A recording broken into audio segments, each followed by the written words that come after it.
Edamam. I'm Victor Penev, founder of Edamam. It's a company focused on the intersection of food, data, and health. So at Edamam, we believe that food is the ultimate medicine, and if people eat right, they can live up to 120 years without any chronic conditions or mental illness. So we set out to organize the world's food knowledge and give it back to people so they can make the right food choices and live the long, healthy lives they deserve. We are very much on our way, impacting over 1 billion people already in partnerships with companies like Amazon, Microsoft, and Nestle. Those companies buy from us personalized meal recommendations, nutrition analysis, and data. And the upside of it is that we are already profitable.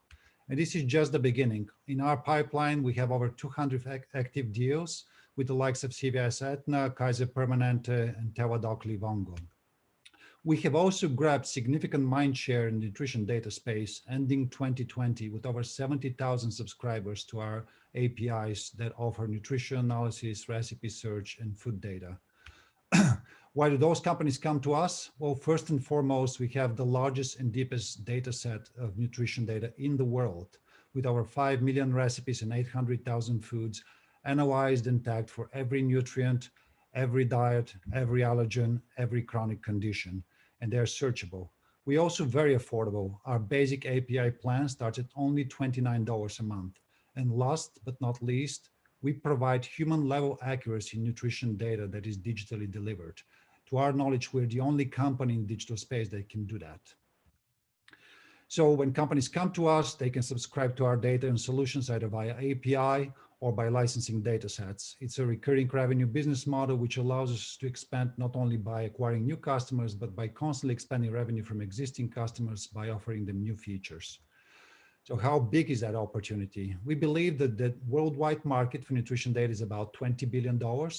In the US alone, it's a $5 billion market with over 2 million businesses that need the data and solutions that we provide. A lot of those businesses are under-digitized, and we're chartering new territory by enhancing already the solutions that they have with human nutritionists or by replacing those human nutritionists in some cases.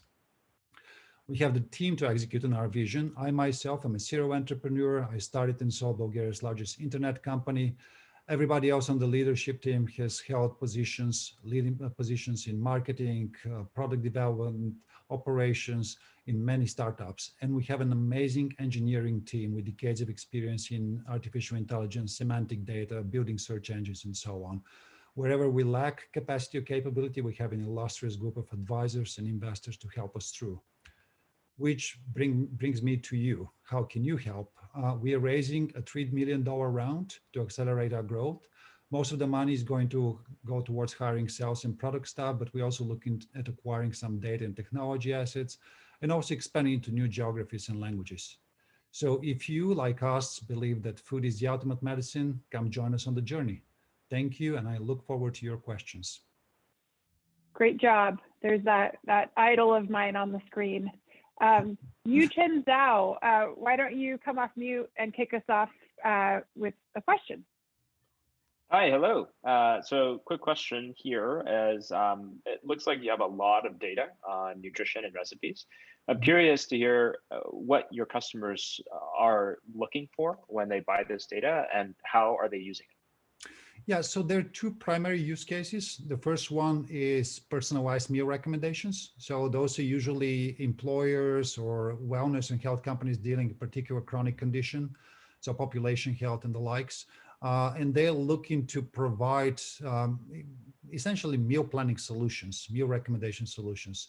To do that, they need to have broad and deep enough data that's accurate, recipes, foods, meals that they can recommend as part of a meal plan. And so for a lot of those companies, assembling that data is a hard chore. And actually the accuracy of the data is a very hard barrier to entry to come through, because to get accurate data that's deep is not easy.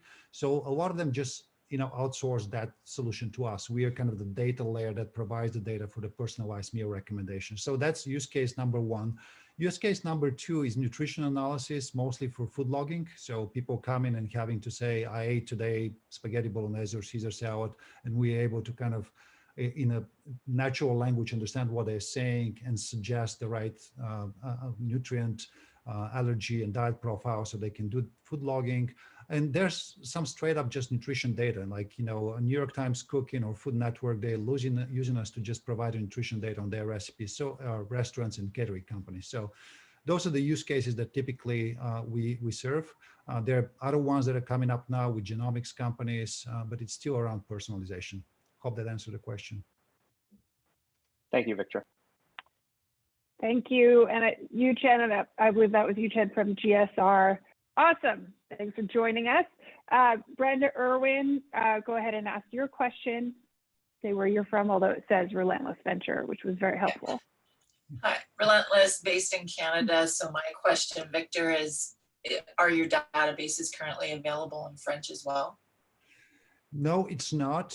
So our strategies on our languages has always been that we want to have an anchor client that pays us, at least a decent amount of money before we develop a new language. To do true natural language understanding in a language takes about 9 months if it's a Romance language, and it's significant investment of effort. We've done for some companies just, the automatic translation, but the accuracy drops significantly. So that's the reason why we haven't developed French. But if you know a French company or Canadian company that is focused on that, would love to talk to them. If we have an anchor client, we'll develop it. The only language that we've considered developing without an anchor client is Mandarin. Okay, thank you. What's the approximate expense in that 9-month period? It will be to the tune of $200,000 to $300,000. Okay. Yeah. In USD? I'm the Canadian. US dollars. Okay, thanks. Thanks, Brenda. Mike McShay, can you introduce yourself and ask your question? Sure. Mike McShay from Johns Hopkins. Victor, really interested to hear who you consider your biggest competitors to be, and also your customer acquisition cost, if you have a handle on that. Yeah, so biggest competitors, they fall into two buckets. Really, most often we see human nutritionists as the kind of the solution that already exists and that we are replacing. So that's number one competition. In the digital space, there are companies that provide nutrition data. So those would be the likes of Nutritionix or Sponacular, Gladson, Escher Research. So they all, we have competitive advantage vis-a-vis, mostly because we either are more accurate, like the nutritionist Sponacular, our data is human level accuracy. With Escher, which have very high accuracy, they're very expensive. They're not affordable because they actually employ human nutritionists. On the meal recommendation side, there aren't that many. We see companies like Whisk and Yumly from time to time, but they're not as focused on nutrition. So there's a little bit of kind of a meal recommendation, but not deep nutrition data. So those are the competitors we see most often. It's a fast changing market. We've actually seen already 2 waves of competitors come and go. So we're very proud of kind of our longevity, stay with it and win it. So hope that answered the question. Oh, sure. Customer acquisition cost?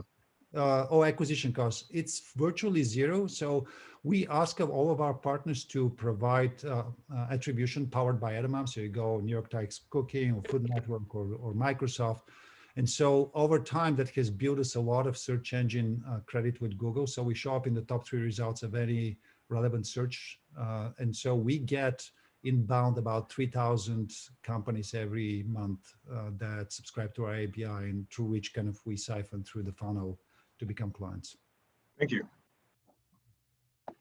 Awesome. One last question, and Vince Coley from Trillion Ventures Global Fund asked me to ask it. He has that bandwidth. He says, you have an awesome, bold mission to impact 1 billion lives. How long do you think it will take Edamam to make an impact? The last question.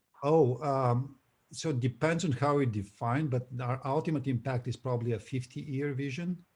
So I'm kind of looking at 2070, where we can build truly seamless virtual nutritionist that knows in real time the blood chemistry, your blood chemistry, your gut microbiome, what you had for breakfast, where you are physically and whatnot, and be able in real time to and who you're eating maybe lunch with, and be able in real time to recommend a specific dish that is within 300 yards of you and all that. So I think all the technologies exist now, but putting them together and linking them together into a virtual seamless experience is going to take a while.